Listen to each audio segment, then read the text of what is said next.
Olá, turminha do 8º ano. Bom, essa semana eu tô aqui pra fazer como a gente fez na semana passada, né? Então eu vou corrigir aqui as atividades do capítulo 17, referentes ao estudo do texto, e também falar um pouquinho sobre o capítulo 18, que é o que a gente vai estudar nessa semana. Então, para começar, a nossa correção das atividades do capítulo 17 ficam lá na página 316. A questão de número 1 pede para vocês prestarem atenção na cena que abre o documentário, né? Na verdade, o documentário na versão resumida, que é o que vocês tinham que assistir para poder responder essas atividades. E pergunta qual é a relação dessa cena que abre o documentário com a temática que a gente está vendo nesse capítulo, que é a obesidade infantil. Bom, se vocês prestaram atenção, o documentário começa com um entregador de refrigerantes chegando a uma comunidade que fica localizada no interior do Amazonas. E quando esse entregador chega com os refrigerantes nessa comunidade, aparentemente carente, ele já é recebido por crianças pequenas. E uma criança em especial, né, ganha o foco, ganha o destaque nesse documentário, que é um menino de apenas 4 anos que já é obeso. O nome dele é Ian. Então, a relação dessa cena com o nosso tema, que é a obesidade infantil, é óbvia, né? É essa criança de 4 anos que já é obesa e consome esse tipo de alimento. Questão de número 2. A mãe descreve a personalidade de Ian e logo em seguida cenas comprovam seu testemunho. Como o menino é descrito pela mãe? Bom, a mãe do Ian fala que ele é brincalhão, que ele é bravo e que ele tem um temperamento forte, que exige que atendam, né, que os pais atendam os seus desejos, as suas vontades, e ele chega a fazer chantagem emocional para conseguir o que ele quer, né? Ele faz greve, ele diz que não gosta mais de ninguém, né, que não gosta dos pais, até os pais cederem e darem os alimentos ruins, industrializados que ele gosta para ele. Questão número 3. Como os pais reagem diante do comportamento inadequado desse menino? Bom, depois de muito insistir, né, depois de fazer birra, o que os pais fazem? Eles simplesmente dão o que o menino queria. As batatas, né, que é o que ele exige, ele não pede, ele exige. Questão de número 4. Você concorda com a atitude dos pais? Comente. Bom, essa aqui é uma resposta pessoal. Eu, Marcela, não concordo com a atitude dos pais, mas você pode ter uma outra visão e o importante aqui é que você justifique a sua resposta. Diga o porquê que você concorda ou o porquê que você não concorda com a reação dos pais do Ian. Questão de número 5. Que consequências Ian já enfrenta por conta dos seus hábitos alimentares? Bom, o documentário mostra que o menino de só 4 anos já tem problemas cardíacos, né, do coração, e que ele também tem uma dificuldade de respiração, né, uma dificuldade em respirar por conta dele ser obeso. Questão de número 6. Após conhecermos a história de Ian, o documentário nos apresenta outras famílias. Em que a vida das crianças apresentadas se parece, se assemelha? Bom, nenhuma daquelas crianças mostradas no documentário tem bons hábitos alimentares. E além disso, né, todas as famílias dessas crianças dispõem de poucas condições financeiras, né? Então todas são famílias pobres, famílias carentes, famílias de baixa condição social. Questão de número 7. Muitas das crianças apresentadas fazem as refeições na escola. A merenda oferecida pelo colégio é adequada às necessidades nutricionais dos alunos? Comente. Bom, não, né, gente? A maioria dos produtos é industrializado, com uma grande quantidade de gordura, açúcar e também muitos conservantes. Isso não é bom para ninguém, ainda mais para crianças. Questão de número 8.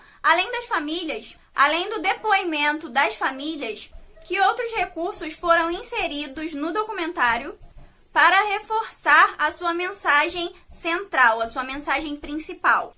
Bom, além dos depoimentos das famílias, a gente tem também depoimentos de profissionais da saúde, trechos de uma entrevista com uma pessoa responsável pela merenda de um dos colégios daquelas crianças, infográficos animados e trechos de propagandas desse tipo de alimento não saudável. Questão de número 9. Entre todas as informações contidas no documentário, qual mais surpreendeu você e por quê? Bom, essa daqui é uma resposta pessoal, né? Então vai de cada um. Mas a que mais me surpreende é pela quantidade de açúcares, gorduras e substâncias ruins contidas nas coisas que a gente consome no dia a dia. Como, por exemplo, um refrigerante que tem uma quantidade enorme de açúcar. Agora a gente encerra essa parte e passa para o estudo do texto, do capítulo 18, que começa, mais uma vez, com um texto, que também é um texto informativo e que trata do tema obesidade. Depois de lido esse texto, vocês vão fazer as atividades que a gente vai corrigir na próxima semana, e aí então vocês vão ver que o tópico 2 traz pra gente informações teóricas, né, um aprofundamento maior do gênero textual documentário. O livro diz pra gente que o documentário é um gênero que dá voz a outras vozes, porque os responsáveis pela sua produção, eles fazem uma interpretação do mundo por meio de depoimentos de pessoas reais e das histórias dessas pessoas, né, das histórias que elas contam. Diz também que para produzir um documentário não é assim do nada, né, que necessita de uma ampla pesquisa, de uma coleta de dados, né, de realização de entrevistas, reunião de fatos, dados e documentos que comprovem o que está sendo mostrado ali, e que também é necessário um bom roteiro para guiar a edição final das imagens. O documentário muitas vezes pode ser confundido com reportagens. No entanto, há diferenças entre reportagens e documentários. E a diferença principal é que os documentários são subjetivos. Eles expressam a visão dos seus produtores sobre os fatos, sobre os temas, os assuntos. Já as reportagens costumam se mostrar impessoais, já que ela aborda vários pontos de vista e não apenas um. Além disso, a linguagem que é utilizada no documentário é uma linguagem cinematográfica, né? Uma linguagem dinâmica. Já nas reportagens, a linguagem utilizada é a linguagem objetiva, né? A linguagem jornalística. Então, ela é precisa, ela é direta, ela é apenas informativa. O documentário é dividido basicamente em começo, meio e fim, né? Estrutura clássica de um texto. Então, no começo, a gente tem a apresentação do tema e das pessoas envolvidas naquele documentário. No meio, a gente tem o aprofundamento das informações. E no final, a conclusão, né? O fechamento. A apresentação do resultado daquilo ali. E, às vezes, até uma proposta de solução para o problema apresentado durante todo o documentário. O roteiro, como eu já disse lá na frente, né, é uma das partes mais importantes do documentário. É o que vai guiar a edição final do documentário.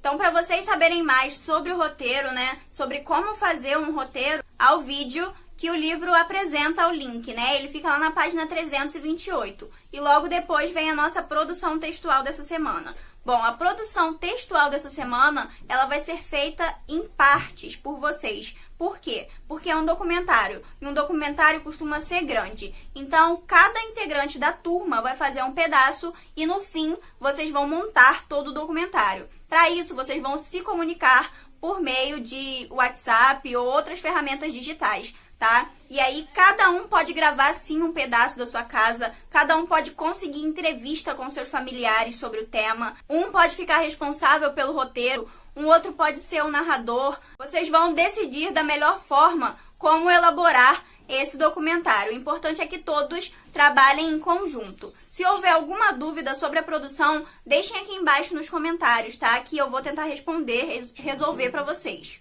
Lembrem-se que o livro traz o passo a passo, tá? Então é só ler e colocar em prática todo o passo a passo e orientações, dicas do livro. Lembrem-se também que podem contar comigo, tá? Qualquer coisa. Muito obrigada pela atenção de vocês e até a próxima aula.